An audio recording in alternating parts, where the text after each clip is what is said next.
आज आपण CET चे जे काही एक्झाम सेंटर आले आहे त्याच्याबद्दल माहिती घेऊया.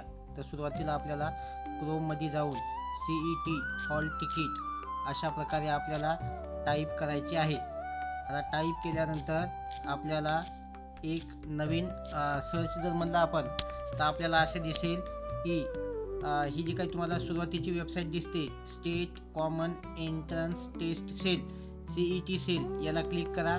त्यानंतर तुम्हाला पुढे दिसेल, जेव्हा ही वेबसाईट ओपन होईल तुम्हाला अशा प्रकारचा काही इंटरफेस दिसून येईल.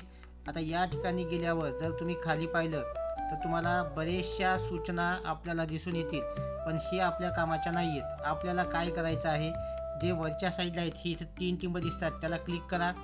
त्यानंतर कॅन्डिडेट नावाचं जे ऑप्शन आहे त्याला टच करा आणि जे पहिलं आहे CET एक्झाम ही वालं CET एक्झाम पोर्टल 2026-27 याला टच करा. याला टच केल्यानंतर तुम्ही जे फॉर्म भरला होता त्या ठिकाणी ती डायरेक्ट तुम्हाला नेईल. आता इथं तुम्ही रजिस्टर केलेला जो ईमेल ID आहे तो इथं व्यवस्थित टाकायचा आहे. तुम्हाला एका कागदावर ईमेल ID आणि पासवर्ड लिहून घ्या. आता मी इथं रजिस्टर केलेला माझा ईमेल ID आणि पासवर्ड टाकलेला आहे, तर लगेच ते ओपन झालेलं आपल्याला दिसून येईल. आता इथं तुम्हाला त्याचं नाव वगैरे जे काही उमेदवार आहेत त्याचं नाव तुम्हाला इथे दिसून येईल. आणि खालच्या साईडला जर तुम्ही गेले तर तुम्हाला इथं CET रजिस्ट्रेशन, प्रोफाईल या बाकी सगळ्या गोष्टी दिसून येतात. पण आपल्याला महत्त्वाचा घटक म्हणजे काय आहे, ते म्हणजे आपल्याला हॉल तिकीट ॲडमिट कार्ड याला क्लिक करायचे.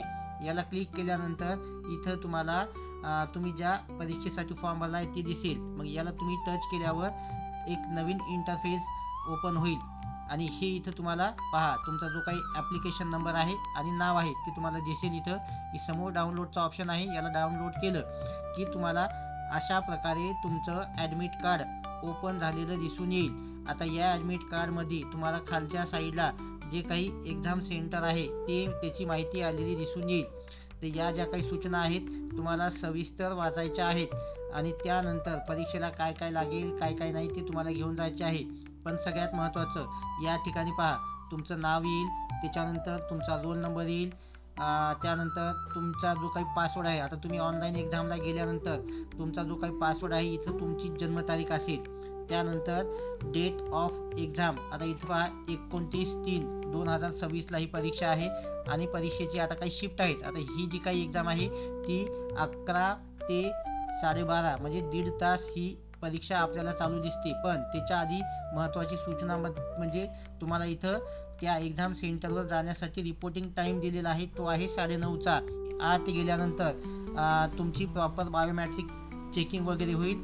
हवं तर मी त्याच्यावर एक दुसरा व्हिडिओ करून लगेच तुम्हाला त्याबद्दल माहिती देईल. तर अशा प्रकारे तुम्हाला क्वेश्चन पेपर लँग्वेज इंग्रजी आणि मराठी, त्याच्यानंतर तुम्ही ज्याच्यासाठी फॉर्म भरला आहे BEd जनरल आणि स्पेशल, आणि इथं तुमचं जेंडर वगैरे दिसेल, ॲप्लिकेशन नंबर, अशा सगळ्या प्रकारच्या माहिती.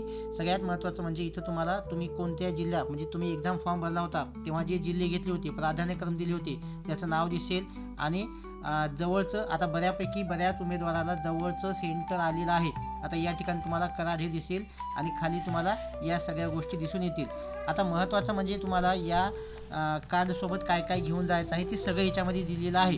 तुम्हाला तुमचं हॉल तिकीट, त्याच्यानंतर जे काही ओरिजिनल डॉक्युमेंट जसे की पॅन कार्ड असेल किंवा ड्रायव्हिंग लायसन असेल, वोटर कार्ड असेल, बँक पासबुक विथ फोटोग्राफ, अशा प्रकारचे जे काही कागदपत्र आहेत ते तुम्हाला सोबत घेऊन जायचं आहे.